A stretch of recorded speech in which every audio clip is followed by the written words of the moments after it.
जोहार दोस्तों, आप सभी का स्वागत करता हूं मेरे यूट्यूब चैनल अगुआ झारखंड जामताड़ा वाले में, जहां आप सभी झारखंड जीके का जानकारी ले रहे हैं, वो भी क्वेश्चन आंसर के फॉर्मेट में, जो कि आपके जेपीएससी और जेएसएससी जैसे एग्जाम्स के लिए काफ़ी इम्पोर्टेंट है। तो आज का जो सेशन है दोस्तों, वो सॉल्व पेपर पे रिलेटेड है। और इस सॉल्व पेपर में मैं जो बताऊंगा वो जेपीएससी 2024 के बैकलॉग का जो एग्ज़ाम हुआ था, उसका पूरा पूरा क्वेश्चन आपको लेकर आया हूँ। ठीक है, तो आप जुड़े रहिए मेरे यूट्यूब चैनल के साथ, और इस वीडियो के साथ अंतिम तक ज़रूर देखिए। आप सभी को झारखंड जेईई का बेहतरीन रिवीजन हो जाएगा। हाँ, इसमें मैं एक्सप्लेनेशन नहीं दे पाऊँगा क्योंकि बहुत ज़्यादा क्वेश्चन है, तो इसको मैं कम से कम टाइम पे आपका समाप्त करने का कोशिश कर रहा हूँ। तो चलिए, ज़्यादा देर ना करते हुए आप मेरे वीडियो को लाइक कर दीजिए, अभी ही शेयर कीजिए अपने दोस्तों के बीच, और सब्सक्राइब कर लीजिए चैनल को। देखिए, प्रीवियस ईयर्स के क्वेश्चंस बहुत इंपॉर्टेंट होता है। यहीं से आपको बहुत सारे क्वेश्चन जो हैं अपने आप में आंसर के रूप में आने वाले एग्जाम्स में मिल जाएंगे। क्वेश्चन नंबर 1, निम्नलिखित में से कौन सा अधिकारी मुंडा पढ़ा पंचायत व्यवस्था का हिस्सा नहीं है? ऑप्शन ए है नेगी, ऑप्शन बी है पढ़ा राजा, ऑप्शन सी है दीवान, ऑप्शन डी है ठाकुर। तो मुंडा पढ़ा पंचायत से रिलेट नहीं करते हैं डायरेक्टली, लेकिन मुंडा का जो शाखा है वो इससे रिलेट करता है, जो है उड़ाव जनजाति। ठीक है, तो इसमें हिस्सा नहीं है, कौन नहीं है? तो नेगी नहीं है, option A is the right answer. Question number 2, Nagvanshi शासन व्यवस्था में प्रशासन का प्रमुख कौन था? तो नागवंशी आप सभी को पता है, हमारे झारखंड के, हमारे देश के सबसे लंबे राज शासनों में से एक रहा है। और नागवंशी शासन व्यवस्था में ऑप्शन ए दिया है जागीरदार, ऑप्शन बी है जमींदार, ऑप्शन सी है दीवान, ऑप्शन डी है राजा। तो इसका जो प्रमुख होता है राजा होता है दोस्तों। ठीक है, इनकी राजधानियाँ जरूर से जरूर लिख के बताइएगा कहाँ कहाँ पर था, वहाँ से भी क्वेश्चन आता है। ऑप्शन क्वेश्चन नंबर 3, उरांव गांव में दो सबसे प्रमुख अधिकारी कौन होते हैं?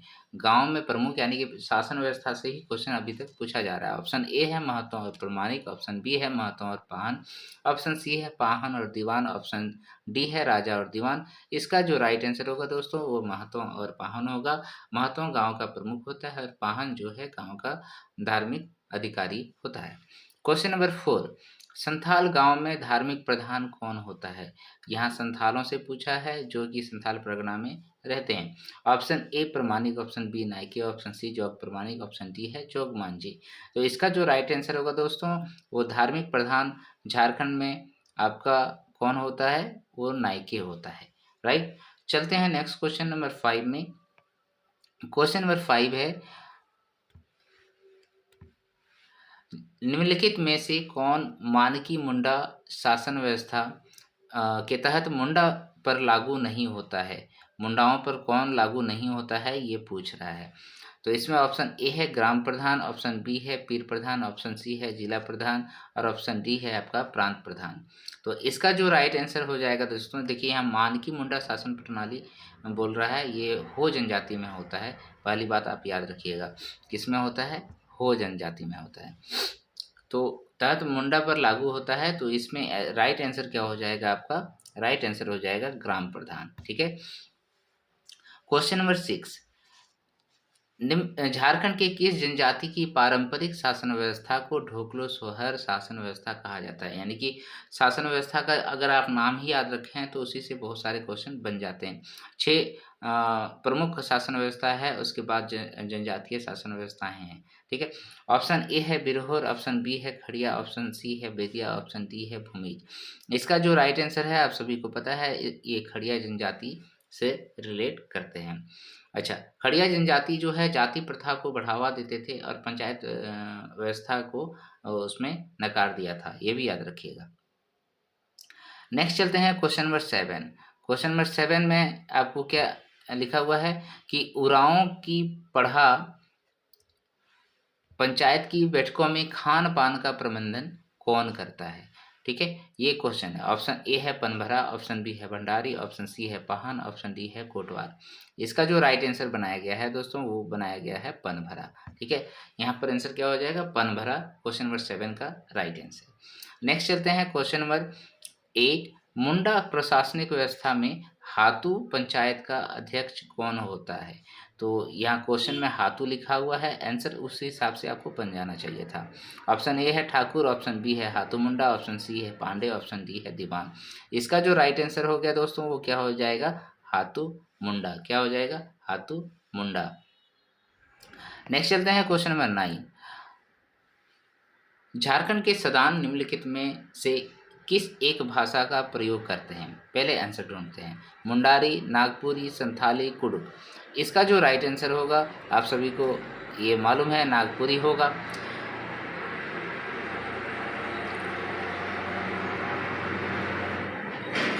थोड़ा आवाज़ हो रहा है दोस्तों, मैं थोड़ा सा रुक जाता हूँ, ठीक है, उसके बाद फिर करूँगा।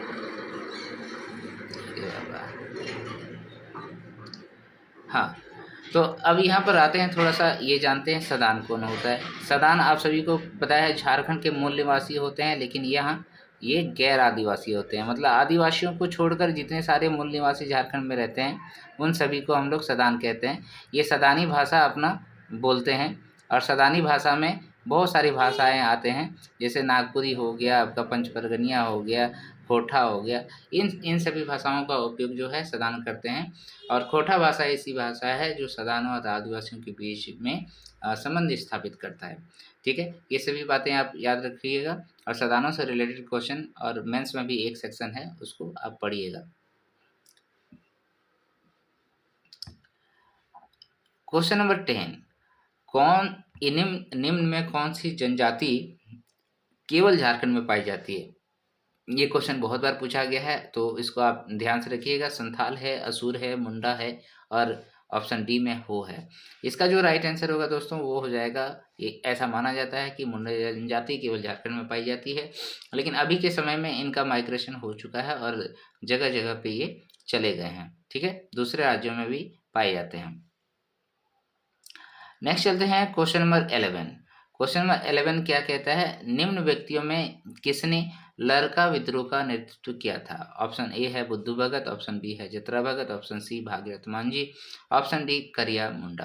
तो इसका जो राइट आंसर होगा दोस्तों वो क्या हो जाएगा? लरका विद्रोह से संबंधित रखते हैं बुद्धू भगत, जो कि कोल विद्रोह से भी रिलेट करते थे। कौन सा विद्रोह? कोल विद्रोह से भी रिलेट करते थे। और चूंकि लड़का विद्रोह इन्हीं के समय में शुरुआत हुआ था। ठीक है, यानी कि 1830-32 ना। Okay, question number 12। निम्नलिखित में से किसे परमवीर चक्र से सम्मानित किया गया है? ऑप्शन ए है कुशन बल्लभ सहाय, ऑप्शन बी है आपका अल्बर्ट इक्का, ऑप्शन सी है गैब्रियल एम्ब्रम, ऑप्शन डी है जमशेदजी टाटा। तो आप सभी अगर ये जानते हैं परमवीर चक्र किसे दिया जाता है तो आपको आंसर मिल जाएगा। यहाँ पर देखिए, परमवीर चक्र जो है अल्बर्ट इक्का साहब को मिला है, जो कि गुमला डिस्ट्रिक्ट के रहने वाले थे और 1971 भारत और बांग्लादेश के बीच में जो लड़ाई हुई थी उनके शहीद परमवीर चक्र विजेता हैं अल्बर्ट एक्का। ठीक है, क्वेश्चन नंबर 13। राम कथा उत्पत्ति एवं विकास के लेखक कौन है? ऑप्शन ए है father Camille Bulcke, option B है हरिन ठाकुर, ऑप्शन सी है फादर पोनेट और ऑप्शन डी है पांडे गणपत राय। राम कथा उत्पत्ति एवं विकास, इसका जो राइट आंसर होगा दोस्तों ऑप्शन ए होगा। ऑप्शन ए यानी कि फादर कामिल बुल्के। ठीक है, बहुत सारे लोग इस आंसर को नहीं बनाए होंगे, है ना, वो सोच रहे होंगे ये नहीं होगा। देखिए, अंग्रेज लोग भी अपने समय पर जो है हमारे सभ्यता संस्कृति को पढ़ के उसे लिखने का प्रयास कर रहे थे। तो फादर कामिल बुल्के ने राम कथा उत्पत्ति एवं विकास लिखे हैं। Question number 14। झारखंड पृथक राज्य आंदोलन का पितामह किसे कहा जाता है? ये सब तो कॉमन क्वेश्चन है। Birsa Munda, option A, option B Shibu Soren, option C Jaipal Singh Munda और ऑप्शन डी है तिलका मांझी। आप सभी को पता है इसका जो राइट आंसर होगा वो हो जाएगा जयपाल सिंह मुंडा। बाद बाकी सभी के बारे में आप सभी अगर झारखंड की तैयारी करते हो आप सभी जानते हैं। तिलका मांझी जो है ये पहला जो झारखंड वासी थे, आदिवासी थे जो शहीद हुए थे और इन्होंने 1784-85 में तिलका आंदोलन चलाया था। ठीक है, भागलपुर वाला इलाके में। बाद बाकी बिरसा मुंडा के बारे में तो आप जानते ही हैं, शिबू सोरेन के बारे में आप जानते हैं। और मैं बार बार कह रहा हूँ कि ये जो शिबू सोरेन जी हैं ना, इनके बारे में आपको पूरे अच्छे से डिटेल में पढ़ के जाना है। ठीक है, अगर आप बोलेंगे तो मैं इसका एक वीडियो ला के दूंगा, ठीक है, शिबू सोरेन से रिलेटेड, क्योंकि इससे क्वेश्चन इस बार आएंगे ही आएंगे।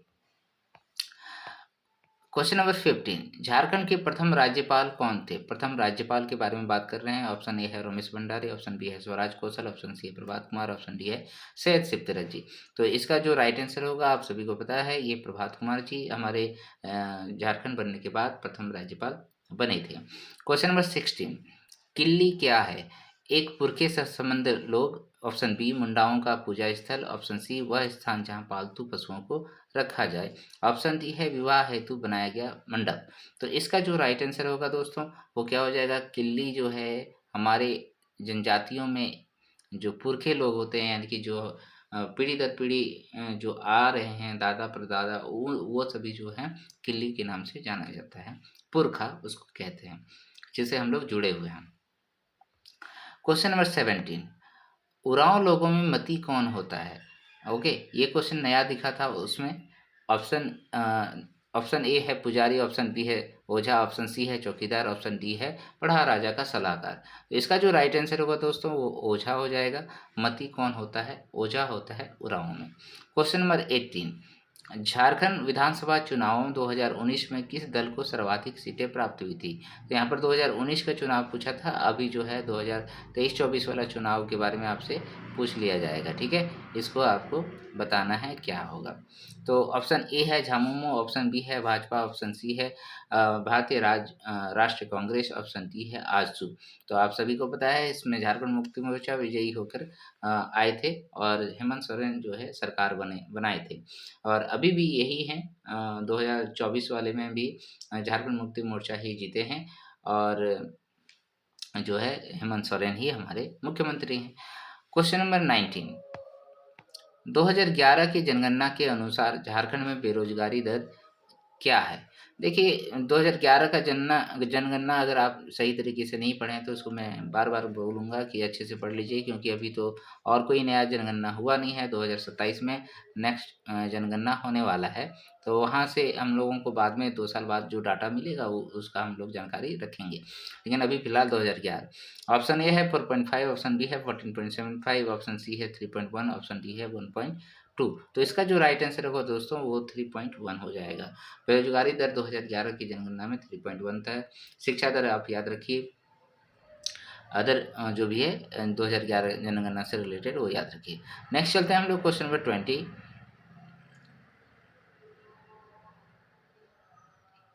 थोड़ा सा कम दिखाई दे रहा है इस पेज में, देखिएगा मैं पढ़ देता हूँ बार बार। ठीक है, संथालों में सदई बापला क्या है? सदई बापला पूछ रहा है।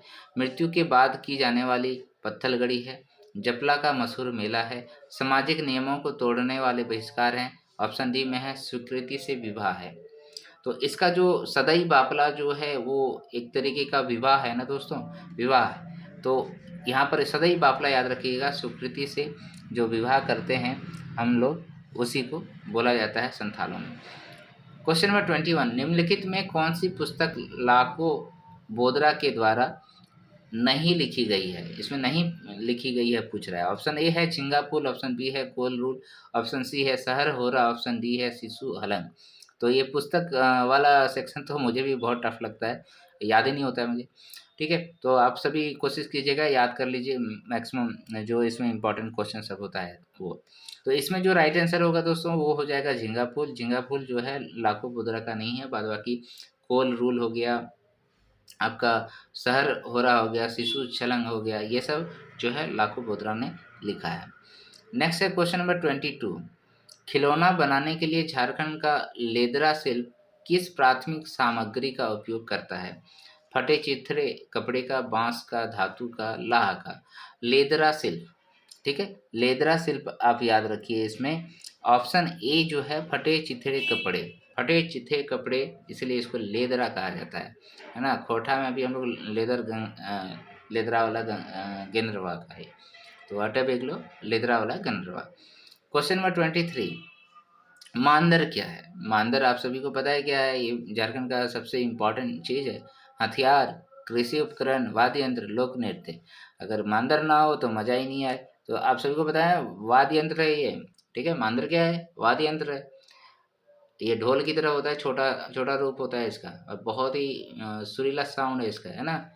हर शादी ब्याह में कहीं पर भी जो जो भी पूजा पर्व होता है संतालों का, उसमें तो ये मांदर बजना ही बजना है। बहुत ही मज़ेदार चीज़ है ये। ओके, क्वेश्चन नंबर 24, पश्चिमी सिंहभूम जिले में स्थित बेनी सागर प्रसिद्ध है। बेनी सागर का बात कर रहे हैं हम लोग। बेनी सागर पश्चिमी सिंहभूम में है और शशांक आपको याद रखना चाहिए इसमें।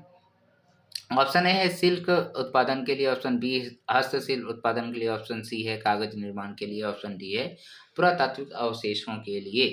तो इसका जो राइट आंसर होगा वो क्या होगा दोस्तों? पुरातात्विक अवशेषों के लिए जो है हमारा बेनी सागर पश्चिम सिंहभूम में बहुत फेमस है। ठीक है।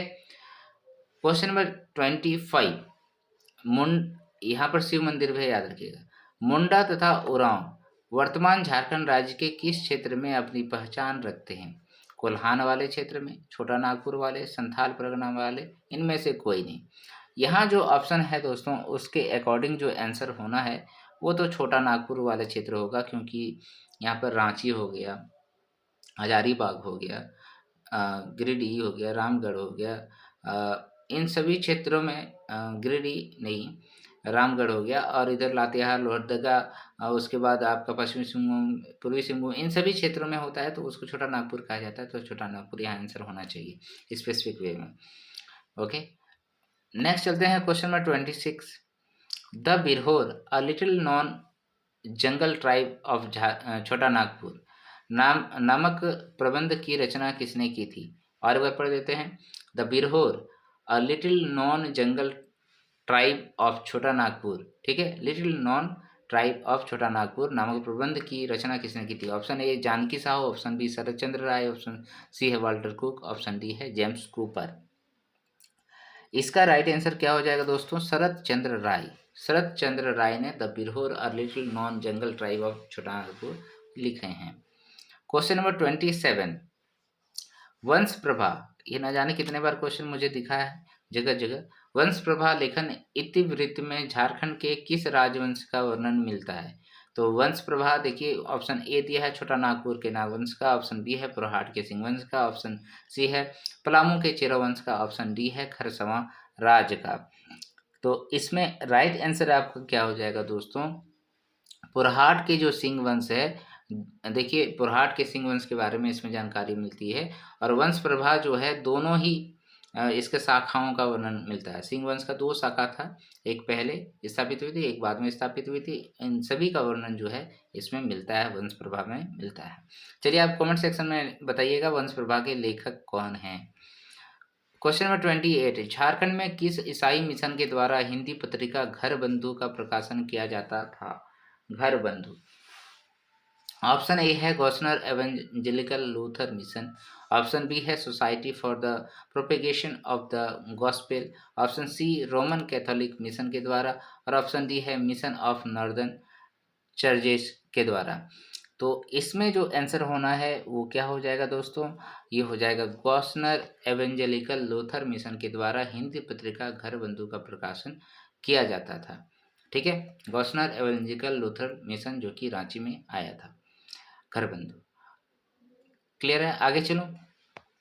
क्वेश्चन नंबर 29, आदि झूमर संगीत कुड़ामाली के 2 लोकप्रिय कवियों विनंदिया और गोरंगिया के गीतों का संग्रह है। आदि झूमर संगीत, ठीक है, कुड़माली के 2 लोकप्रिय कवियों विनंदिया और गोरंगिया के गीतों का संग्रह है। इस कृति को किसने संकलित किया था? ऑप्शन ए है श्याम सुंदर महतो, ऑप्शन बी है राजा बहादुर उपेंद्र नाथ सिंह, विश्वनाथ प्रसाद और निरंजन महतो। तो 29 का बी आंसर होगा दोस्तों, राजा बहादुर उपेंद्र नाथ सिंह ने इसका रचना किया था। ठीक है, आदि झूमर संगीत। ओके, नेक्स्ट चलते हैं क्वेश्चन नंबर 30,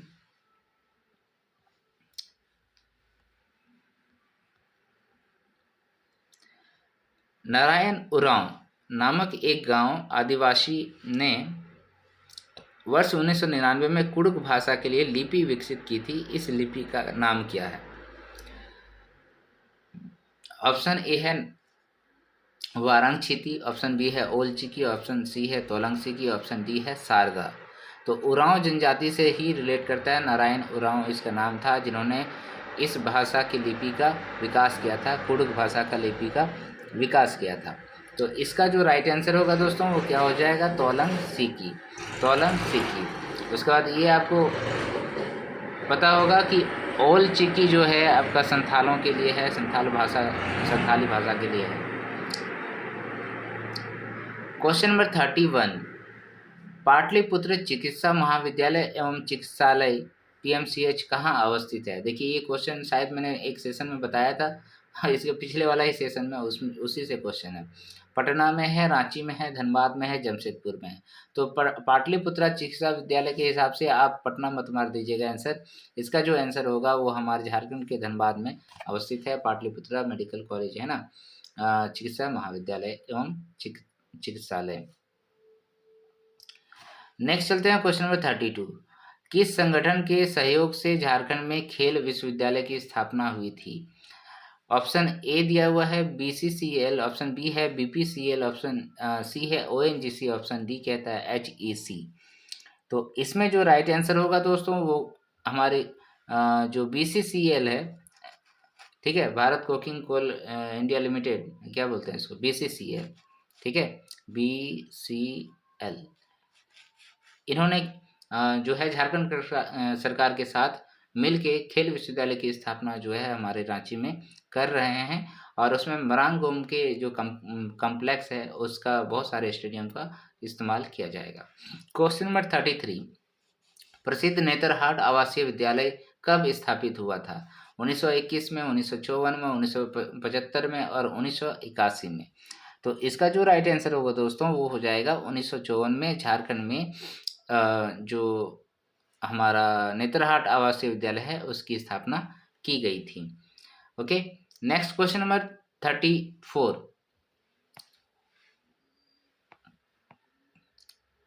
झारखंड राज्य क्रिकेट संघ का लोगो किस वर्ष को संघ का स्थापना वर्ष दर्शाता है।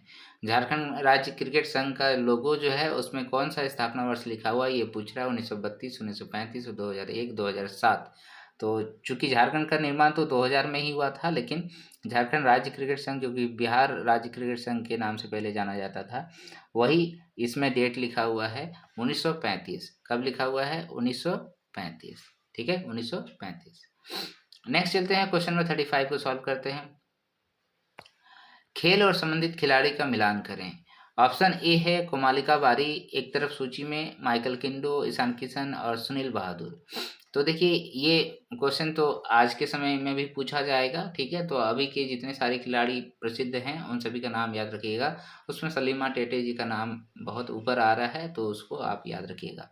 कोमालिका बारी, कोमालिका बारी जो है हमारे झारखंड राज्य के क्या कहते हैं उसको, तीरंदाजी खिलाड़ी रही है, इन्होंने कई सारे अवार्ड जीते हैं। माइकल किंडो ये तो बहुत फेमस हॉकी प्लेयर हैं। ईशान किशन आज के समय में जो T20 वर्ल्ड कप होने वाला है उसमें भी इनका चुनाव हुआ है। और सुनील बहादुर जो है ये हमारे लॉन बॉल के खिलाड़ी हैं, और हाल फिलहाल में अभी लॉन बॉल में इन लोगों ने स्वर्ण पदक जीता है। एथलेटिक क्या कहते हैं, कहाँ पर हो रहा था लॉन बॉल का प्रतियोगिता, मैं भूल रहा हूँ, तो ये भी नाम अभी भी फेमस है। ओके, तो ये हो गया आंसर आपका। क्वेश्चन नंबर 36, महेंद्र सिंह धोनी के संबंध में निम्नलिखित कथनों पर विचार करें। देखिए इनसे क्वेश्चन लगातार पूछा जा रहा है, ठीक है। ऑप्शन ए है उनका जन्म 8 जुलाई 1981 में हुआ था। अब क्वेश्चन नंबर 2 है उन्हें पद्मश्री, पद्म भूषण, राजीव गांधी खेल रत्न पुरस्कार दिया गया। उनकी कप्तानी में वर्ष 2007 का T20 वर्ल्ड कप एवं 2011 का एक दिवसीय अंतर्राष्ट्रीय विश्व कप भारत ने जीता था। उन्हें भारतीय सेना में मेजर की मानद उपाधि दी गई थी। तो इसमें पूछ रहा है क्या पूछ रहा है, उपरोक्त कथनों में कौन सा सही है, कौन सा सही है ये आपको बताना है, ठीक है। तो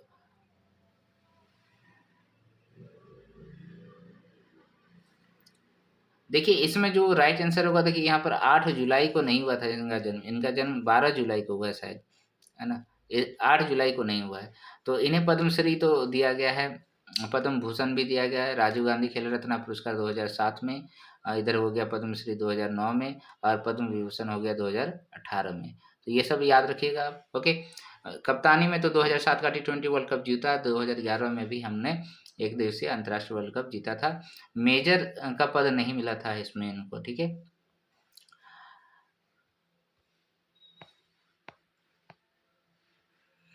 ये कितना था, क्वेश्चन नंबर कितना है ये, 36 था। क्वेश्चन नंबर 37 जाएंगे हम लोग। क्वेश्चन नंबर 37, माइकल किंडो का उपनाम आयरन गेट है।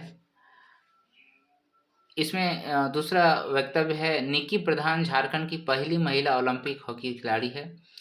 वर्ष 1928 के ओलंपिक में भारतीय हॉकी टीम के कप्तान जयपाल सिंह थे। और चौथा कथन है, जयपाल सिंह का उपनाम मरांग गोमके है। तो मेरे ख्याल में तो ये सारे सही हैं। माइकल किंडो का उपनाम जो है आयरन गेट है, बिल्कुल सही है। निक्की प्रधान झारखंड की पहली महिला ओलंपिक हॉकी खिलाड़ी रही है। और वर्ष 1928 में ओलंपिक में भारतीय हॉकी टीम के कप्तान जयपाल सिंह मुंडा थे।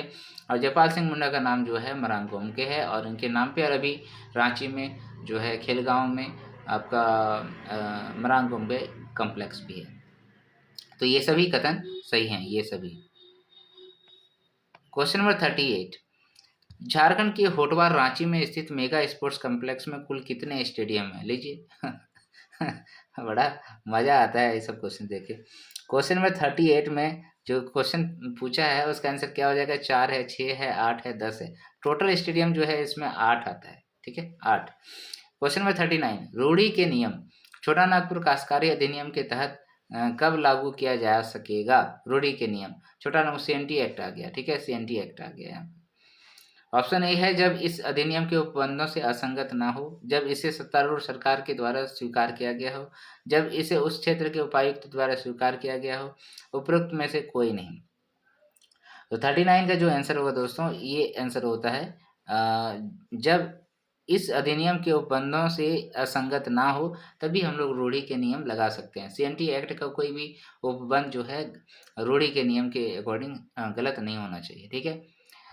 क्वेश्चन नंबर 40, निम्नलिखित में कौन छोटा नागपुर काश्तकारी अधिनियम 1908 के अनुसार भूधारियों के वर्ग में नहीं आते हैं? भूधारी इसमें कौन कौन नहीं है ये आपको बताना है। ऑप्शन ए है आपका भूधारक, जिसमें उप भूधारक की भी सम्मिलित है, दर रैयत, भुगता रैयत और मुंडारी खुटकट्ठीदार ये बहुत अच्छा क्वेश्चन है, ठीक है। इसमें ये भुगता रैयत जो है ना, भुगता रैयत ये कहीं पर पढ़े नहीं हम लोग, ठीक है, भुगता रैयत नहीं होगा। क्वेश्चन नंबर 41, निम्नलिखित में कौन एक छोटा नागपुर काश्तकारी अधिनियम 1908 के तहत कोरकर भूमि का स्थानीय नाम नहीं है? स्थानीय नाम कोरकर भूमि का देखिए CNT एक्ट मैंने बहुत अच्छे से पढ़ाया है, आप मेरे वीडियो जाके देख सकते हैं। बहवाला, खंड 1, अरियत और उगलू धाम। तो ये उगलू धान जो है दोस्तों, ये कहीं पर वर्णन नहीं है आपका कोरकर भूमि में, ठीक है। बहवाला, खंडवन और अरियत ये तीनों कोरकर भूमि में सम्मिलित है। नेक्स्ट क्वेश्चन नंबर 42, छोटा नागपुर काश्तकारी अधिनियम के अनुसार उपायुक्त द्वारा पारित डिक्री या आदेश के निष्पादन के लिए आवेदन ग्रहण करने का सीमा काल कितना है? तो कोई भी उपायुक्त हो गया, वो अपना डिक्री या फिर आदेश निष्पादन करेगा तो ग्रहण करने का सीमा काल कितना, ये पूछा है। ऑप्शन ए है 1 वर्ष, ऑप्शन बी है 2 वर्ष, ऑप्शन सी है 3 वर्ष, ऑप्शन डी है 5 वर्ष। तो इसका जो राइट आंसर होगा सबसे पहले वो जानिए, इसका राइट आंसर हो जाएगा 5 साल, ठीक है। इसका राइट आंसर कितना हो जाएगा? 5 साल। तो छोटा नागपुर काश्तकारी अधिनियम के अनुसार उपायुक्त द्वारा पारित डिक्री या आदेश के निष्पादन के लिए आवेदन ग्रहण करने का सीमा काल जो है 5 साल होता है। क्वेश्चन नंबर 43, छोटा नागपुर काश्तकारी अधिनियम 1908 की धारा 33A के तहत किसे लगान में कमी करने का अधिकार प्राप्त है? कमी कौन कर सकता है? आयुक्त कर सकता है, उपायुक्त कर सकता है, न्यायिक आयुक्त करेगा, उप समहर्ता भूमि सुधार करेगा। तो 43 का जो आंसर होगा दोस्तों वो हो जाएगा। यहाँ पर आप सभी जानते हैं उपायुक्त का नाम सबसे ज़्यादा आता है, तो उपायुक्त है आंसर मारिएगा अगर आपको कुछ नहीं आ रहा है तो, ठीक है। तो 33A के तहत लगान में कमी करने का अधिकार उपायुक्त को होता है। नेक्स्ट चलते हैं क्वेश्चन नंबर 44, भूमि सुधार से संबंधित कानून बनाने की शक्ति डैश के अधिकार क्षेत्र में आता है? तो भूमि सुधार संबंध किस में आता है? ऑप्शन देखिए पहले, संघ सूची, राज्य सूची, समवर्ती सूची, उस क्षेत्र के उपायुक्त के पास। तो भूमि सुधार से संबंधित जो है हमारा राज्य सरकार ही कर सकता है ना, राज्य सरकार कर सकता है, तो राज्य सूची में होगा। और क्या, और कुछ होगा क्या? राज्य सूची में होगा। क्लियर है? चलिए क्वेश्चन नंबर 44 हो गया। क्वेश्चन नंबर 45 हम लोग बनाएंगे, 45 इधर होगा। देखिए दोस्तों, मैं मेहनत आप लोगों के लिए बहुत ज़्यादा कर रहा हूँ। एक-एक क्वेश्चन सेट का क्वेश्चनों को बनाना आसान नहीं है। आप बैठेंगे तो आपको कई घंटे लगेंगे, ठीक है? सॉल्व करने में भी। तो आप अगर मेरे वीडियो को देख रहे हैं तो लाइक करते रहिए, शेयर कीजिए अपने दोस्तों के बीच में और सब्सक्राइब कर लीजिए अगर चैनल को सब्सक्राइब नहीं किया है। क्वेश्चन नंबर 45, भूमि अधिग्रहण पुनर्वास एवं पुनः स्थापना अधिनियम जो कि 2013 के तहत भूमि अधिग्रहण से संबंधित विवादों में निषेधाज्ञा जारी करने का अधिकार किस न्यायालय को है ना? उसमें मनाही करने का अधिकार किस न्यायालय को है? जिला न्यायालय को, मुंसिफ न्यायालय को या भी दोनों को? कोई भी सिविल न्यायालय नहीं। तो इसका अधिकार किसके क्षेत्र में आता है दोस्तों? तो इसका अधिकार क्षेत्र जो है यहाँ पर सिविल न्यायालय ये सब नहीं कर सकता है, ठीक है? ये हाई कोर्ट करेगा। ओके, भूमि अधिग्रहण और पुनर्वास एवं पुनः स्थापना अधिनियम 2013 के तहत भूमि अधिग्रहण से संबंधित विवादों में निषेधाज्ञा जारी करने का अधिकार किस न्यायालय को है? तो ये हाई कोर्ट को होगा, कोई भी सिविल न्यायालय को नहीं, ठीक है। Next question number 46, Santhal Pargana भू अधिग्रहण अधिनियम 1949 के तहत निम्नलिखित में से कौन एक रैयत के वर्ग में नहीं आता है? संथाल परगना भू अधिग्रहण यानी एसपीटी एक्ट के बारे में पूछ रहा है, ठीक है। एसपीटी में पूछ रहा है कौन एक रैयत वर्ग में नहीं आता। आजकल ये ट्रेंड चला हुआ है, कौन नहीं है। यूपीएससी में जैसे क्वेश्चन पूछे जाते हैं वैसे ही यहाँ पर भी पूछा जाता है। निवासी जमाबंदी रैयत, गैर निवासी जमाबंदी रैयत, नई रैयत। ऑप्शन डी है एक रैयत जिसे ग्राम प्रधान द्वारा अधिकृत किया गया हो। तो इसका जो राइट आंसर होगा दोस्तों वो हो जाएगा आपका एक रैयत जिसे ग्राम प्रधान द्वारा अधिकृत किया गया हो, ठीक है। वो इसमें नहीं आता रेत वर्ग में, बाद बाकी तो आता ही है। जमाबंदी रैयत, गैर निवासी जमाबंदी रैयत, नए रैयत, ये सभी आता है, ठीक है। क्वेश्चन नंबर 47, संथाल परगना भू धारण अधिनियम 1949 के अनुसार धारा 14 में वर्णित आधारों पर रैयत की बेदखली के लिए कितने दिनों के अंदर आवेदन दाखिल किया जा सकता है? क्या क्वेश्चन पूछा? धारा 14 में वर्णित आधारों पर रैयत के बेदखली के लिए कितने दिनों के अंदर आवेदन दाखिल किया जा सकता है? जिसको भूमि दे दिए हैं वो रैयत बन गया है, लेकिन उसका आवेदन को खारिज करना है तो कितने महीनों के अंदर कर सकते हैं? ऑप्शन ए 6 महीना, ऑप्शन बी 1 साल, ऑप्शन सी 2 साल, ऑप्शन डी है 3 साल। ये आंसर जो हो जाएगा दोस्तों वो 1 साल वाला प्रावधान वाला है ये, ठीक है। क्वेश्चन नंबर 48, संथाल परगना भूधारण अधिनियम के अनुसार रैयत के अधिकार का हस्तांतरण मान्य नहीं होगा जब तक कि हस्तांतरण का अधिकार अभिलेख में उल्लिखित ना हो, लेकिन दान दिया जा सकता है। क्या बोला? संथाल परगना भूधारण अधिनियम के अनुसार रैयत के अधिकार का हस्तांतरण मान्य नहीं होगा जब तक कि हस्तांतरण का अधिकार अभिलेख में उल्लिखित ना हो। यानी कि हस्तांतरण करने का अधिकार उन्हीं लोगों को होगा जिसका अभिलेख में नाम है, ठीक है, लेकिन दान दिया जा सकता है। पहला दिया है बहन एवं पुत्री को उपायुक्त की अनुमति से, भाई एवं बहन को उपायुक्त की अनुमति से। ऑप्शन सी है इसका ए और बी दोनों, ऑप्शन डी है उपरोक्त में से कोई नहीं। तो इसका जो राइट आंसर है आप सभी को पता है, बहन एवं पुत्री को उपायुक्त की अनुमति से हस्तांतरित मतलब दान दे सकते हैं। बहन या पुत्री को, औरतों को मतलब देने का इसमें प्रावधान दिया गया है।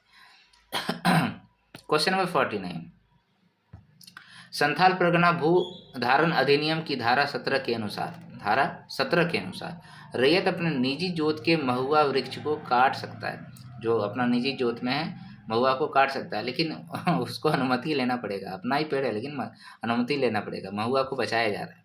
ऑप्शन ए अनुमंडल पदाधिकारी से अनुमति लेंगे, वन पदाधिकारी से अनुमति लेंगे। रैयत हमेशा महुआ वृक्ष को काटने के लिए स्वतंत्र है और कभी नहीं। नहीं, ये तो गलत हो गया, ये गलत हो गया, वो ये गलत हो गया। आंसर क्या हो जाएगा? अनुमंडल पदाधिकारी से आपको अनुमति लेना पड़ेगा। संथाल परगना एसपीटी एक्ट में ये लिखा हुआ है धारा 17 में, ठीक है। महुआ आप उगाइए लेकिन महुआ को काट नहीं सकते, उसके लिए अनुमति लेना पड़ेगा। ओके, क्वेश्चन नंबर 50, ऐसा क्यों किया जा रहा है आप थोड़ा मुझे एलेबोरेट करके बताइएगा कमेंट सेक्शन में। महुआ वृक्ष के, साल वृक्ष के और सागवान वृक्ष ये सब हम लोग काट नहीं सकते, बरगद वाला नहीं काट सकते, क्यों नहीं काट सकते वो बताइएगा। संथाल परगना भूधारण अधिनियम समस्त संथाल परगना में लागू होगा। क्या किसी भाग को इस अधिनियम को वापस लिया जा सकता है? किसी भाग से इस अधिनियम को वापस लिया जा सकता है। यह राज्य सरकार द्वारा वापस लिया जा सकेगा। ऑप्शन बी में कभी नहीं। ऑप्शन सी है विशेष परिस्थितियों में उस क्षेत्र के उपायुक्त द्वारा इसे वापस लिया जा सकेगा। ऑप्शन डी है 2/3 बहुमत से संसद द्वारा इसे वापस लिया जा सकेगा। ये क्वेश्चन बहुत इंपॉर्टेंट था, ठीक है।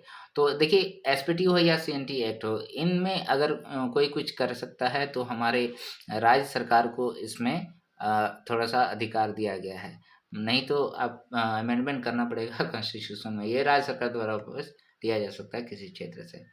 ओके, नेक्स्ट चलते हैं क्वेश्चन नंबर 51। इंडो असाही कांच ग्लास फैक्ट्री की किस स्थान पे अवस्थित है? ऑप्शन ए है बोकारो, ऑप्शन बी है रामगढ़, ऑप्शन सी है भदानी नगर और ऑप्शन डी है पतरातू। तो इंडो असाही कांच ग्लास फैक्ट्री जो है ये आपका कहाँ पर है दोस्तों? ये रामगढ़ में है ना, रामगढ़ में है। Question number 52। झारखंड राज्य में सब्जियों के उत्पादन हेतु किस किस्म की भूमि अधिक उपयुक्त है? टार्न 2, टार्न 3, डान 1, डान 2, कौन सा होगा दोस्तों? 52 का जो राइट आंसर है वो हो जाएगा टार्न 3। क्या हो जाएगा? टार्न 3। Okay, turn 3। नेक्स्ट चलते हैं क्वेश्चन नंबर 53। अब जो क्वेश्चंस आएंगे वो छोटे छोटे आएंगे दोस्तों। अब सीएनटी एसपीटी एक्ट घुस गया था तो वो लंबा लंबा क्वेश्चन था।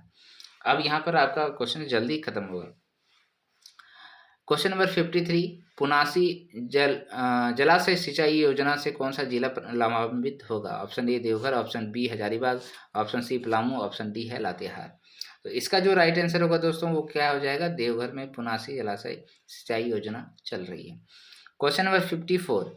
झारखंड की जीवन रेखा कही जाने वाली राष्ट्रीय राजमार्ग 33 अब किस राष्ट्रीय उच्च पथ का भाग बन गया है? ठीक है, किसका उच्च भाग बन गया है? इसका राइट आंसर क्या होगा? देखिए NH7, NH20, NH2 और NH30। तो ये जो है NH33, NH20 का भाग बन गया है, ठीक है। ये परिवहन हमारे झारखंड का जो है उसको आपको पढ़ना होगा, सड़क परिवहन। Question number 55। किस जनजाति में कृषि कर्म उनके जीवन यापन का हिस्सा नहीं रहा है? तो किस जनजाति में कृषि कर्म के जीवन यापन का हिस्सा नहीं रहा है? जनजाति आपको बताना है संथालों का, मुंडाओं का, बिरहोर का, उरांव का। इसका जो राइट आंसर होगा दोस्तों वो क्या हो जाएगा? बिरहोर जनजाति जो कि घूमते फिरते रहता है, क्या ये करता है? मेरे ख्याल में जो आंसर होगा यहाँ पर आंसर तो यही होना चाहिए, बिरहोर जनजाति। बाद बाकी तो संथाल हो गया, मुंडा हो गया, उरांव हो गया, ये सब ही तो खेती बाड़ी करते हैं बहुत अच्छे से। Question number 56। झारखंड में किस जिले में गैर कृषि कामगारों का सर्वाधिक प्रतिशत पाया जाता है? गैर कृषि कामगारों का मतलब जो कृषि क्षेत्र में संलग्न नहीं है। धनबाद में, पूर्वी सिंहभूम में, गुमला में और गढ़वा में। इसका जो राइट आंसर होगा दोस्तों वो होगा आपका 56 का ए हो जाएगा, धनबाद। धनबाद में ज़्यादा माइनिंग होता है, वहाँ पर लोग माइनिंग में जुड़े हुए हैं, कृषि कम करते हैं। Question number 57। झारखंड किस मुख्य कृषि जलवायु प्रदेश में अवस्थित है? देखिए ये क्वेश्चन पूरा नहीं है, क्वेश्चन पूरा मैं समझाता हूँ। भारत में जो है कृषि जलवायु प्रदेशों में बांटा गया है भारत को पूरा, तो उसमें से किस भाग में झारखंड आता है ये आपसे पूछ रहा है। तो इसमें क्वेश्चन का आंसर हो जाएगा भाग 7 में, ठीक है। भाग 7 में जो है झारखंड क्षेत्र आता है। भाग 7 में क्या है?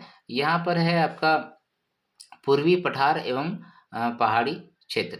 पूर्वी पठार एवं पहाड़ी क्षेत्र इसका नाम है। Question number 58।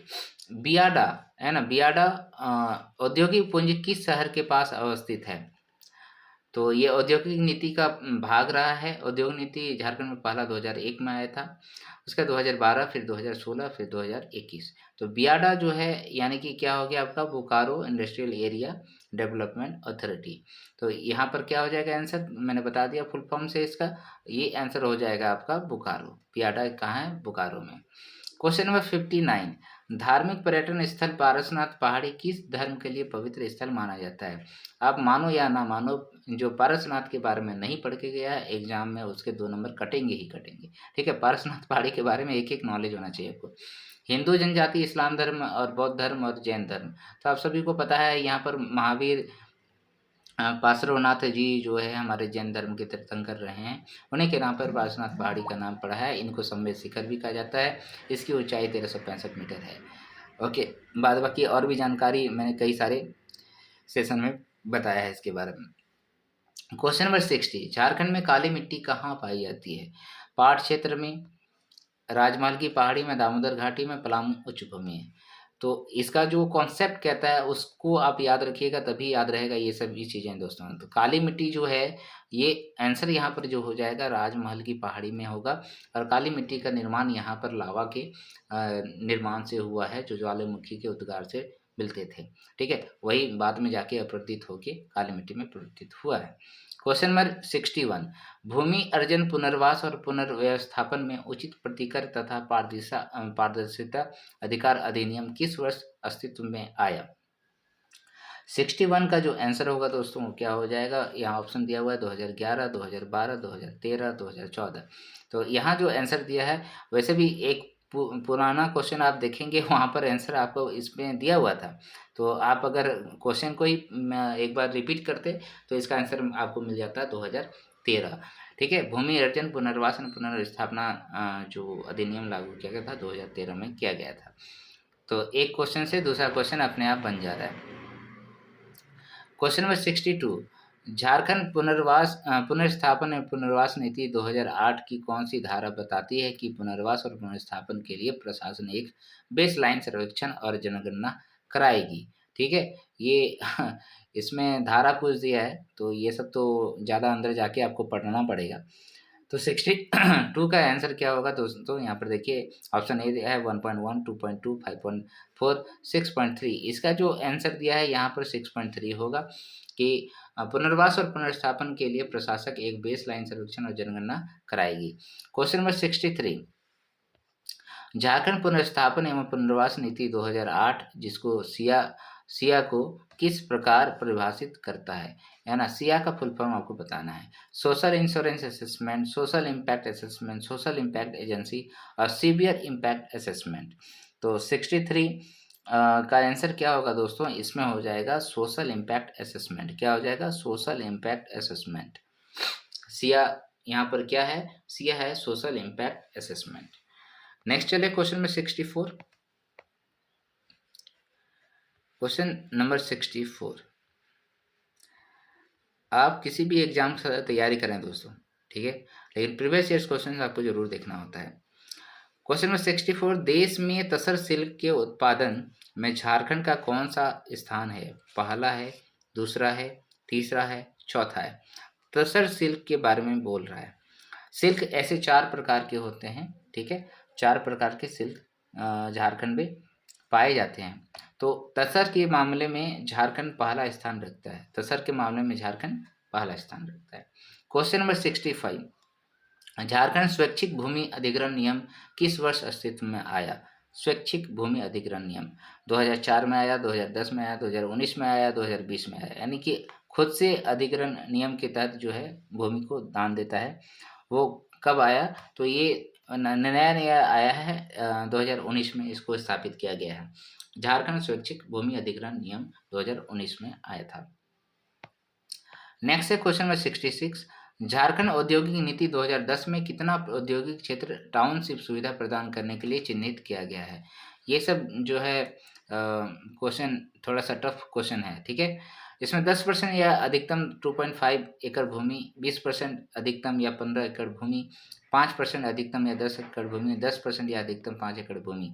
तो झारखंड औद्योगिक नीति को बहुत अच्छे से पढ़ना पड़ रहा है। ये 2010 में तो आया नहीं है, ये थोड़ा 2012 होगा। मैं कितना औद्योगिक क्षेत्र टाउनशिप सुविधा प्रदान करने के लिए चिन्हित किया गया है? तो 66 का आंसर जो होगा दोस्तों वो हो जाएगा 10% अधिकतम या 25 एकड़ भूमि। 10% अधिकतम या 25 एकड़ भूमि, यह है टाउनशिप सुविधा को देने के लिए। Vedanta electrical castings limited Kolkata की एक स्टील कंपनी है जिसने अपनी शाखा स्थापित कहाँ पर की है, ये आपको बताना है। वेदांत इलेक्ट्रो स्टील कास्टिंग लिमिटेड। 67 का जो आंसर होगा दोस्तों वो कहाँ हो जाएगा? चास में। क्या हो जाएगा आंसर? चास में जो है वेदांत इलेक्ट्रो स्टील कास्टिंग लिमिटेड जो कोलकाता में है उसकी एक शाखा यहाँ स्थापित की गई है। क्वेश्चन नंबर 68, सिस्कॉन और मोंगिया स्टील स्पंज आयरन और रोलिंग मिल कारखाने कहाँ अवस्थित है? सिस्कॉन और Mongia steel sponge iron Giridih में है, दुमका में है, ऑप्शन सी कोडरमा में है, ऑप्शन डी लोहरदगा में है। इसका जो राइट आंसर होगा दोस्तों ये आपका हो जाएगा सिस्कॉन और मोंगिया स्टील स्पंज आयरन और रोलिंग मिल गिरिडीह में अवस्थित है। कहाँ पर अवस्थित है? गिरिडीह में, सिस्कॉन और Mongia steel sponge iron. Question number 69, Larsen and Toubro, ठीक है, ये तो बहुत फेमस कंपनी है। लार्सन एंड टूब्रो की शाखा कहाँ है? ऑप्शन ए रांची में है, ऑप्शन बी देवघर में है, ऑप्शन सी चाईबासा में, ऑप्शन डी जमशेदपुर में है। तो इसका जो राइट आंसर होगा दोस्तों वो कहाँ पर है? लार्सन एंड टूब्रो का जो ब्रांच है, शाखा है, वो जमशेदपुर में है।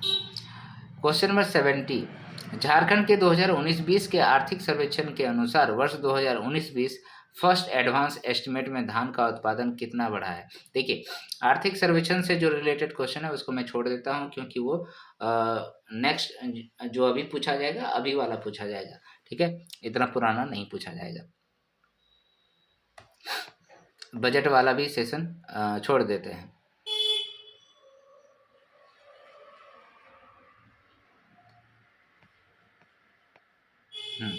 क्वेश्चन नंबर 72 आते हैं। पीबीटीजी डाकिया योजना के बारे में क्या सच नहीं है? यह योजना प्रत्येक पीबीटीजी परिवार को 35 किलोग्राम खाद्यान्न प्रदान करती है। उनके घर के द्वार पर यह खाद्यान्न निःशुल्क प्रदान किया जाता है। यह झारखंड सरकार की एक अभिनव योजना है। यह योजना अप्रैल 2018 में शुरू की गई थी। तो इसमें बोल रहा है कि कौन सा सही नहीं है, तो इसमें बोल रहा है कि ये 2018 में शुरुआत नहीं की गई थी दोस्तों, ठीक है, ये 2019 का है ना, 2019 में इसका शुरुआत की गई थी, ठीक है, बात बाकी सही है। यह योजना प्रत्येक पीबीटीजी परिवार को 35 किलोग्राम खाद्यान्न प्रदान करती है। उनके घर के द्वार पर यह खाद्यान्न निःशुल्क प्रदान किया जाता है। यह झारखंड सरकार की एक अभिनव योजना है। नेक्स्ट चलते हैं क्वेश्चन नंबर 73, निम्न में कौन सा विषय झारखंड सरकार की हाल ही में शुरू की गई मरांग गोम के जयपाल सिंह मुंडा प्रवासी छात्रवृत्ति योजना के अंतर्गत नहीं आता है? ऑप्शन ए है अर्थशास्त्र, ऑप्शन बी है शिक्षा, ऑप्शन सी है मनोविज्ञान, ऑप्शन डी है पर्यटन एवं आतिथ्य। तो मरांग गोम के जयपाल सिंह मुंडा प्रवासी छात्रवृत्ति योजना के अंतर्गत क्या नहीं आता है दोस्तों? कौन सा सब्जेक्ट नहीं आता? देखिए, ये क्वेश्चन बहुत इंपॉर्टेंट है, कई बार ये क्वेश्चन पूछा गया है, ठीक है। इसमें जो है मनोविज्ञान को नहीं जोड़ा गया था, ठीक है, मनोविज्ञान को नहीं जोड़ा गया था, बाद बाकी 25 सब्जेक्ट थे शायद, ठीक है, टोटल। नेक्स्ट चलते हैं और क्वेश्चन नंबर 74, थोड़ा सा अगर आप बोर हो गए होंगे तो आप वीडियो को पॉज करके आराम से पानी वानी पीजिए और फिर देखिए दोस्तों, ठीक है, क्योंकि लंबा वीडियो ऐसे भी बन रहा है। झारखंड की सूचीबद्ध कॉलेजों में पढ़ने वाले छात्रों की सॉफ्ट स्किल और प्रबंधकीय कौशल प्रदान करने के उद्देश्य से एक एक्सेल प्रोग्राम शुरू किया गया था। यह एक्सेल संदर्भित करता है किसको? सूचीबद्ध कॉलेजों में पढ़ने वाले छात्रों की सॉफ्ट स्किल और प्रबंधकीय कौशल प्रदान करने के लिए। ऑप्शन ए है employ ability excellence with college education learning, electronic xylophones create electronics listening. फिर है employ ability genial with college education learning and option D है electronic xylophones creating electronic listening. तो इसमें क्या आंसर हो जाएगा दोस्तों? इसमें आंसर हो जाएगा आपका 74 का ए। 74 का A is the right answer. Employ ability excellence with college education and learning, ये इसका राइट आंसर है, एक्सेल। इस प्रकार से जो लंबा चौड़ा कहीं कहीं डेफिनेशन होता है या फुल फॉर्म होता है उसको आपको देख लेना होता है। स्वामी विवेकानंद निःशक्त स्वावलंबन प्रोत्साहन योजना SBNSPY झारखंड सरकार द्वारा राज्य में रहने वाले विकलांग लोगों के लिए शुरू की गई एक योजना है। यह योजना एक है, क्या है? ऑप्शन ए छात्रवृत्ति योजना, ऑप्शन बी कौशल विकास, ऑप्शन सी विकलांग लोगों के लिए ब्याज मुक्त ऋण योजना, ऑप्शन डी है पेंशन योजना। तो इसका जो राइट आंसर है वो राइट आंसर होगा दोस्तों पेंशन योजना है ये, ठीक है। जो निःशक्त स्वावलंबन प्रोत्साहन नाम से थोड़ा सा समझते हैं तो पेंशन योजना है ये, विकलांग लोगों के लिए दिया जाता है, ठीक है। इसका नाम क्या है? स्वामी विवेकानंद निःशक्त स्वावलंबन प्रोत्साहन योजना, जो पेंशन से रिलेट करता है, विकलांगों को दिया जाता है। ऑप्शन क्वेश्चन नंबर 76, बड़े पैमाने पर व्यावसायिक शिक्षा को बढ़ावा देने की आवश्यकता को महसूस करते हुए झारखंड में कौशल कॉलेजों की स्थापना की गई। इन कॉलेजों को किस एजेंसी ने स्थापित किया है? तो कौशल विकास के लिए झारखंड सरकार ने, भारत सरकार ने, प्रेझा फाउंडेशन ने, टाटा सामाजिक संस्थान ने। तो ये किसने किया है दोस्तों? ये हमारे किए हैं झारखंड सरकार ने। ठीक है, झारखंड सरकार ने झारखंड में कौशल कॉलेजों की स्थापना की है। नेक्स्ट चलते हैं क्वेश्चन नंबर 77, लावालौंग अभयारण्य किन जीवों का विशेष ध्यान रखता है? ऑप्शन ए है तेंदुआ और लंगूर, ऑप्शन बी है तेंदुआ और नीलगाय, ऑप्शन सी तेंदुआ और चीता, ऑप्शन डी है प्रवासी पक्षी। तो यहाँ पर तो प्रवासी पक्षी नहीं है। लावालौंग सबसे पहले आप जानिए कहाँ पर है। लावालौंग आपका चतरा डिस्ट्रिक्ट में है। ठीक है, तो इसमें जो होगा वो आंसर तो तेंदुआ में रहेगा ही। अब तेंदुआ के साथ क्या रहता है दोस्तों, ये आपको जानना होता है। तो नीलगाय होता है यहाँ पर। ठीक है, नीलगाय क्या होता है? तेंदुआ के साथ नीलगाय होता है, यहाँ पर विशेष ध्यान दिया जाता है लावालौंग। क्वेश्चन नंबर 78, कौन सा अधिनियम वन भूमि को गैर वन उद्देश्यों के निर्धारित करता है? कौन सा अधिनियम वन भूमि को गैर वन उद्देश्यों के लिए निर्धारित करता है? वन संरक्षण अधिनियम 1980, वन सुरक्षा अधिनियम 1972, वन सुरक्षा अधिनियम 1927 और छोटा नागपुर किराएदारी अधिनियम 1908।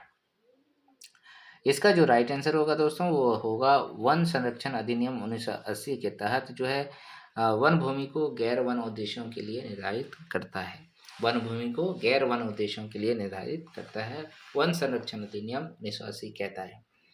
ये अधिनियम का वर्ष भी याद रखिएगा, वन सुरक्षा अधिनियम। ठीक है, ऑप्शन बी और सी तो सेम लिख दिया था, लेकिन ईयर बस चेंज किया है क्योंकि दोनों साल ही नियम आए थे। 79, भारत राज्य वन रिपोर्ट 2017 के अनुसार झारखंड राज्य में वन आवरण इसके कुल क्षेत्रफल का डैश हिस्सा है। ये बहुत पुराना क्वेश्चन पूछ दिया था इसमें। ठीक है, भारत राज्य वन रिपोर्ट के अनुसार 2017 के अनुसार पूछा है कितना है। तो वैसे 29% ही है, 29 में ही घूम रहा है अभी, 29.61, 29.91 इस तरीके से हुए जा रहा है ना। चार आंसर तो नहीं दिया ना भाई। हाँ। बेतला राजकीय वन संक्षिप्त रूप में इन पशुओं का नाम बाइसन, हाथी, बाघ, चीता और क्या है ना। बेतला का फुल फॉर्म आपसे पूछ रहा है। बी फॉर बाइसन होता है, ई फॉर एलिफेंट होता है, टी फॉर टाइगर हो गया, एल फॉर लायन हो गया, है ना, और ए फॉर क्या होता है। तो इसमें पशुओं का नाम क्या हो जाएगा? एंटीलोप, एल्ट्राटॉस, एक्सिस अफ्रीकन जंगली कुत्ता। तो ये एक्सिस होता है ना, एक्सिस। नेक्स्ट चलते हैं, क्वेश्चन नंबर 81 रहेगा। क्वेश्चन नंबर 81 और ज़्यादा क्वेश्चन है दोस्तों, और 20 क्वेश्चन है, मेरे ख्याल में 5 मिनट में निपटा देंगे इसको। वनस्पतियों और जीवों का आवश्यक विदेशी प्रजातियां झारखंड के किस क्षेत्र के लिए खतरा है? अर्थव्यवस्था के लिए है, पारिस्थितिकी के लिए है, स्वास्थ्य के लिए है, ये सभी। तो मेरे ख्याल में तो आंसर ये सभी होना चाहिए। ठीक है, इसका आंसर ये सभी होना चाहिए। अब कहीं पर भी वनस्पति और जीव आप समाप्त कर रहे हैं तो अर्थव्यवस्था को तो नुकसान है ही, पारिस्थितिकी तंत्र को भी नुकसान है, और स्वास्थ्य सुविधाएं भी कमजोर होगा। 82 क्वेश्चन नंबर 82, झारखंड में कृषि का कौन सा तरीका पर्यावरण के लिए अधिक हानिकारक है? रासायनिक खाद का प्रयोग, समोच्च जुताई, जैविक खाद का प्रयोग और मशीनों का प्रयोग। तो 82 का आंसर क्या होगा दोस्तों? इसमें देखिए, मशीनों के उपयोग से तो कोई हानि नहीं पहुंचता है जमीनों को, समोच्च जुताई करेंगे तो उससे भी नहीं होगा, जैविक खाद तो इसको तो बढ़ावा देने की बात करा जा रहा है कि गोबर वगैरह आप डालिए। आंसर क्या हो गया इसका? ऑप्शन ए, रासायनिक खाद का प्रयोग। ये किसी भी पर्यावरण के लिए खतरा है। नेक्स्ट क्वेश्चन नंबर 83, झारखंड में कौन सी सिंचाई प्रणाली जलीय पारिस्थितिकी को बढ़ाती है? कौन सा सिंचाई प्रणाली? सिंचाई प्रणाली तो बहुत सारे हैं, नहर हो गया, कुआं हो गया, नलकूप हो गया, तालाब। तो कौन सी सिंचाई प्रणाली जलीय पारिस्थितिकी तंत्र को बढ़ाएगा? तो इसका जो राइट आंसर होगा वो क्या हो जाएगा? नहर। नहर क्या होता है? बेसिकली हम लोग नहर को बना रहे हैं, अलग अलग क्षेत्रों में बना रहे हैं, तालाब वगैरह भी बनाते हैं, लेकिन तालाब बहुत बड़ा सिंचाई प्रणाली नहीं है ना। तो इस तरीके से इसका आंसर हो गया नहर। क्वेश्चन नंबर 84, झारखंड राज्य प्रदूषण नियंत्रण बोर्ड JSPCE का क्षेत्रीय कार्यालय किस शहर में नहीं है? क्षेत्रीय कार्यालय इसमें पूछ रहा है, नहीं है। धनबाद में, हजारीबाग में, डाल्टनगंज में और जमशेदपुर में। तो कहाँ पर नहीं है? 84 का सी है इसका आंसर, डाल्टनगंज में नहीं है। ठीक है, राज्य प्रदूषण नियंत्रण बोर्ड, इसका मतलब कहाँ कहाँ है? धनबाद में है, हजारीबाग में है, जमशेदपुर में है। क्वेश्चन उल्टा भी पूछ सकता है। नेक्स्ट चलते हैं क्वेश्चन नंबर 85। शहरों में जलापूर्ति के युग्मों में से कौन सा युग्म गलत नहीं है? जमशेदपुर में डिमना लेक है, रांची में काके डैम है, धनबाद में तोपचांची झील है, बोकारो में मैथन डैम है।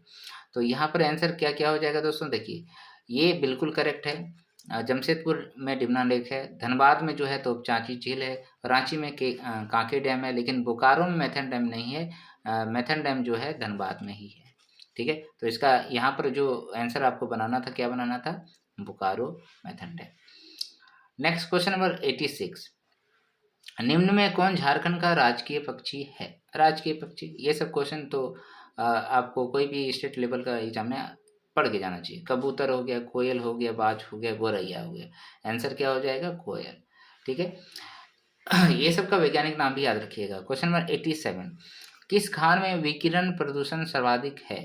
जादूगोड़ा में, घाटशिला में, झरिया में, चिरैया में। तो विकिरण कहाँ सबसे ज़्यादा निकलेगा? जहाँ परमाणु से संबंधित में क्या कहते हैं उसको, तत्व यूज किए जाते हैं, तो जादूगोड़ा। यहाँ पर आंसर मेरे ख्याल में तो जादूगोड़ा होगा। ठीक है, घाटशिला में तो क्योंकि तांबा का कारखाना है। नेक्स्ट चलते हैं क्वेश्चन नंबर 88। दामोदर नदी को प्रदूषित करने में निम्न में से कौन सा एक जिम्मेदार नहीं है? यानी कि दामोदर नदी झारखंड का सबसे प्रदूषित नदी है, तो पूछ रहा है कि इसमें कौन जिम्मेदार नहीं है? औद्योगिक अवशेष, कोयले की धूल, ताप विद्युत कारखानों की धूल और तेल का रिसाव।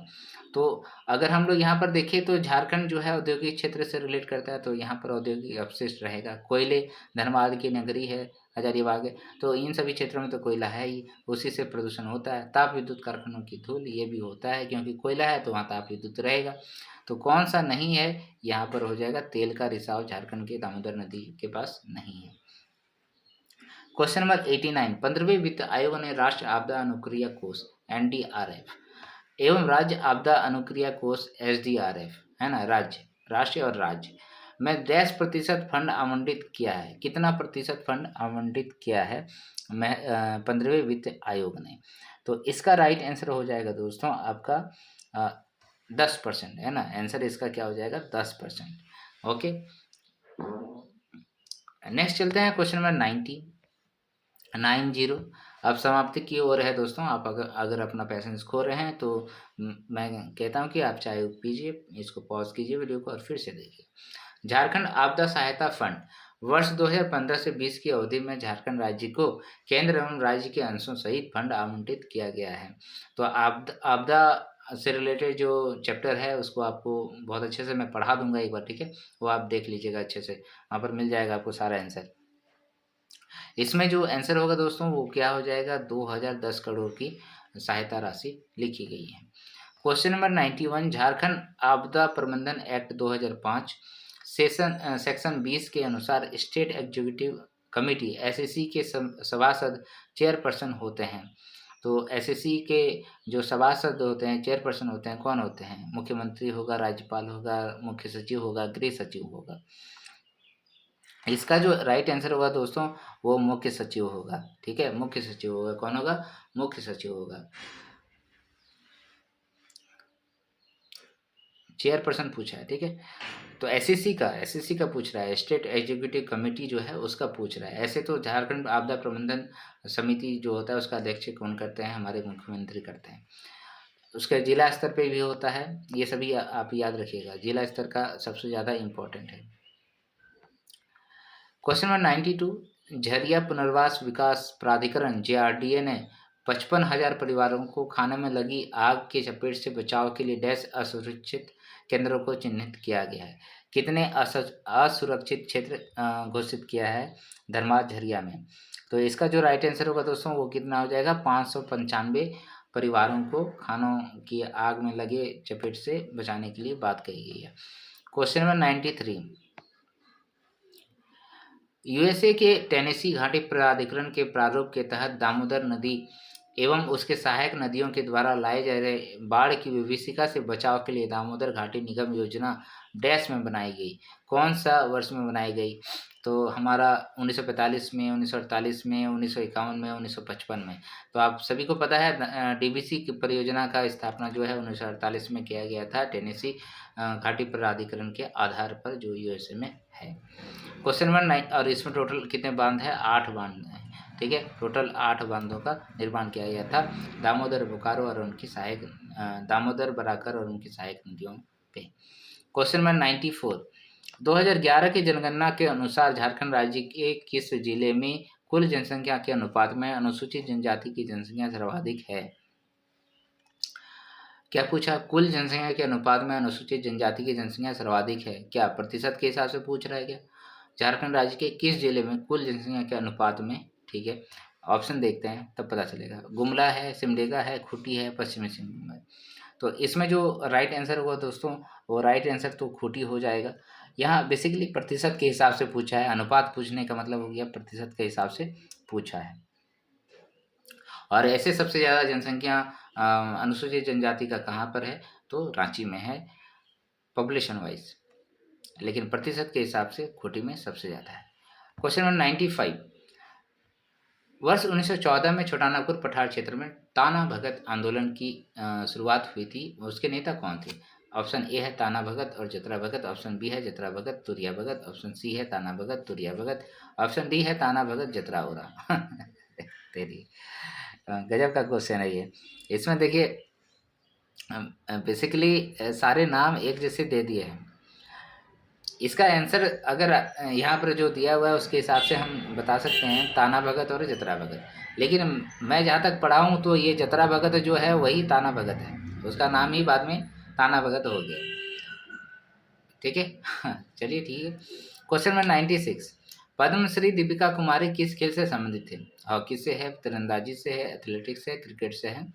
हाल फिलहाल के ओलंपिक में तो बहुत बुरा प्रदर्शन रहा, लेकिन ऐसे बहुत फेमस खिलाड़ी है पद्मश्री दीपिका कुमारी, तीरंदाजी के क्षेत्र में है।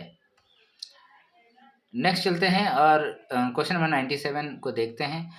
झारखंड राज्य के सकल घरेलू उत्पाद में निम्नलिखित क्षेत्रों में किसका सर्वाधिक प्रतिशत योगदान है?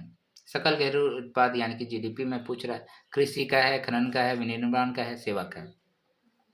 तो झारखंड में अभी तक सबसे ज़्यादा जो चल रहा है दोस्तों वो हमारा किसका चल रहा है? झारखंड राज्य के सकल घरेलू उत्पाद में निम्नलिखित क्षेत्रों में किसका सर्वाधिक प्रतिशत योगदान है? तो यहाँ पर क्या हो जाएगा आंसर? सेवा का। सेवा का सकल घरेलू उत्पाद में सबसे ज़्यादा योगदान है। क्वेश्चन नंबर 98, झारखंड के लोगों का प्रमुख व्यवसाय क्या है? क्या है जी? बिना आंख देखे मारिए, कृषि है। देखिए सेकंड लास्ट क्वेश्चन है, उससे पहले मैं आप लोगों से रिक्वेस्ट करता हूं कि आप मेरे वीडियो को अभी तक लाइक नहीं किए हैं तो लाइक कर दीजिए, शेयर करना है तो शेयर कीजिए, और जो दोस्त आपका सब्सक्राइब नहीं किया उनको बोलिए सब्सक्राइब कर लेंगे। झारखंड मुख्यमंत्री सारथी योजना किस स्कीम से संबंधित है? गरीब लोगों तक निःशुल्क चिकित्सा सुविधा। ऑप्शन बी है प्रतियोगी परीक्षा हेतु गरीब छात्रों के लिए निःशुल्क कोचिंग की सुविधा देना। ऑप्शन सी है राज्य के कमजोर वर्ग के लोगों के लिए विशेष रोजगार अभियान चलाना।